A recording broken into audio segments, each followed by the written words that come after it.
Hello friends, it's Simone. I'm here with a mini album process flip through mashup video. I am on the couch and wanted to do my next project for Cocoa Daisy, which is a mini album. I have been obsessed with mini albums lately. I really love them.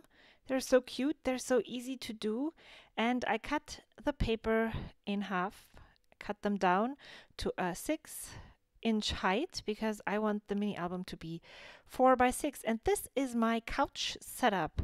It didn't really work as well as I wanted to because I would have loved to do a real-time video, but I wasn't able to sit there and create. So I created collages and made the photos 3 by 3 because I was thinking of matting my photos on a frame and I didn't want them to be 4 inches wide. So, because that's the size of the page. And here I'm showing you all the stamps that I pulled and the white pattern paper that I used.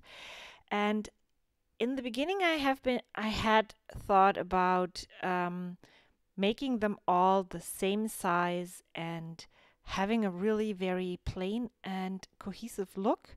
But when I matted the photos with the white cardstock, I didn't like the way that looked, so I decided to just have a white border around each page. And then I decided that I wouldn't consider the fact that there would be some overhang, and I just cut down each page to a 6 by 8. And here I showed you my dummy because I'm really that bad with pages.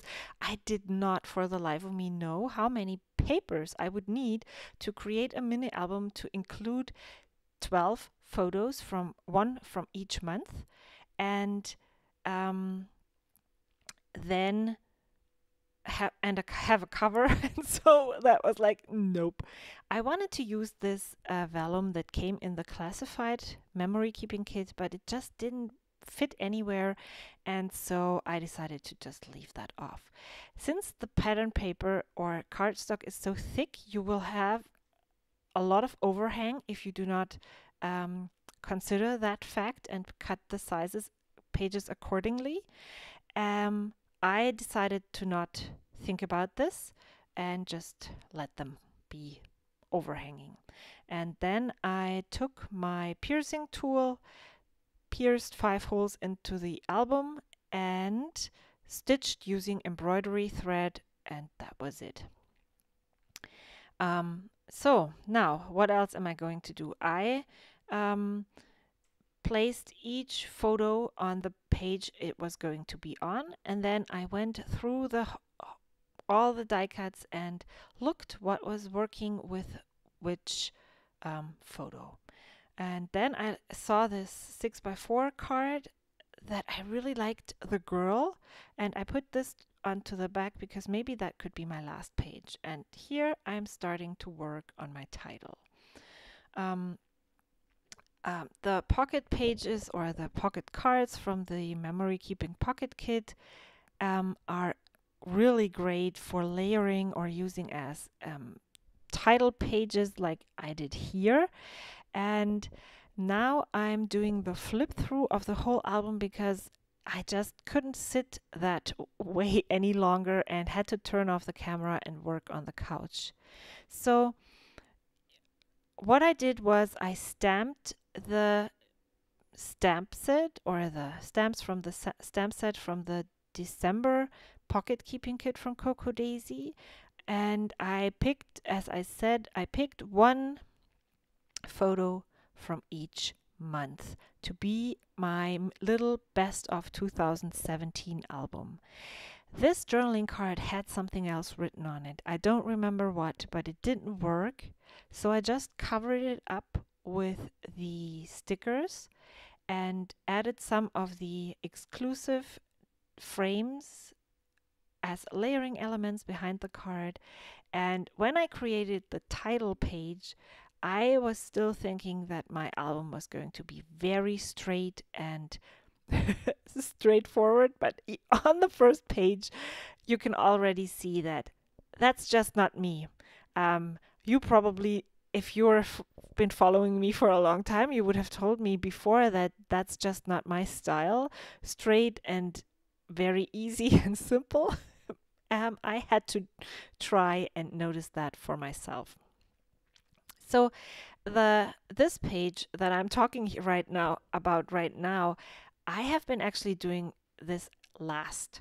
So I started with filling in the months and then I added in these little details last. You chose this card just because I like it. It doesn't really make any sense there. I like that there is something here to rest your eye on, but it didn't really pop from the background, and so I used the stamp set and a washi tape to make it pop a bit more. And here you can see I used on the January side, I used another journaling card, then layered this all up just the way I liked it. I can't really tell you why I do these kinds of things very often. I try to pick colors that go along well. So here the background is yellow, so I really think that yellow and teal go well together. It pops from the page, it doesn't blend into the background, and that's why I put things there. So also the January tag up there is very heavy and it puts weight on the left side of the photo. So I did not put the journaling spot on the left side as well, but I put it on the right side to balance it out. I always think of this like some kind of scale, like one of those old school scales. So if I put something on the left side, I need something on the right side to make it even again. And this is the picture that I have in my head, in my mind when I create. The February one is very simple. I added a central element and still used something on the left. This banner shape. March is also really, again, I wanted this to be a very, very simple album. In 2016, I had the idea to do a best of 2016 mini album, but that never happened. So with this album, I knew when I started that I'm going to pick one event from the month or one thing from the month, just one photo, and do a really simple album. Do not write a lot. Just give, if you want to ask me what was your 2017 like, I could give this to you and tell you. So this is, for me, these were the highlights of my year. Here in May, I added another frame as a background piece. Even though the photo is too big, it just needed some kind of balance there, and I really love how it turned out. Then for June, again, I used another journaling card as a background. It doesn't really pop off the background as other things here, but I really like the subtleness of this, and I used the bottom of the card as a journaling spot, and then I added the embellishment cluster on the top. The hard die cut didn't have the outline. I added that later on because the die cut didn't pop off the background.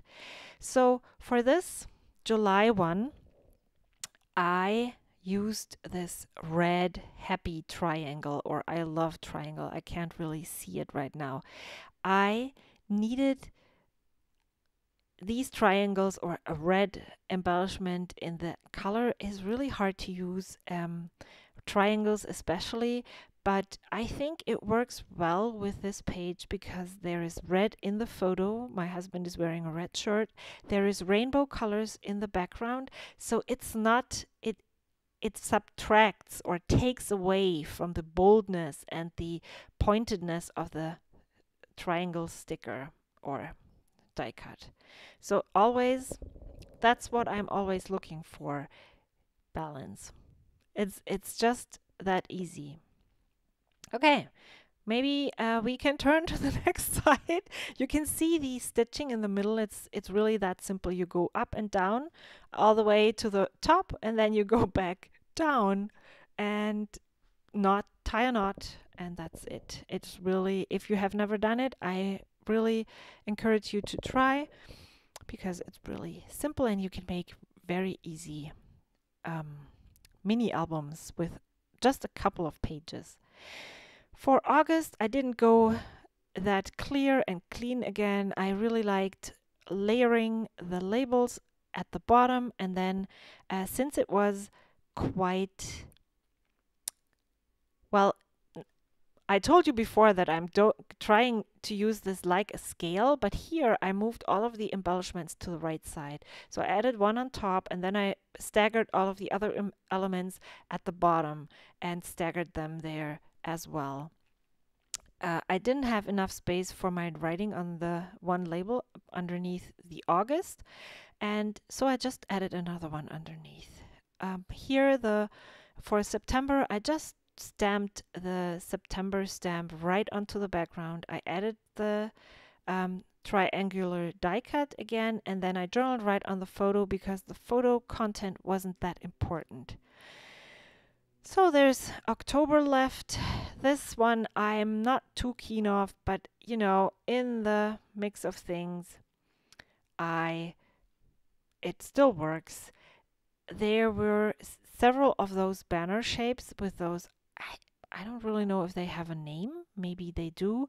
And I started feeling like I have been doing lots and lots of central layouts or center designs.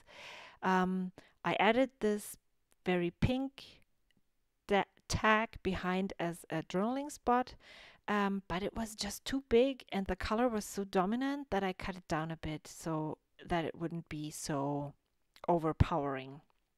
The other page for November, in contrary, is really very simple.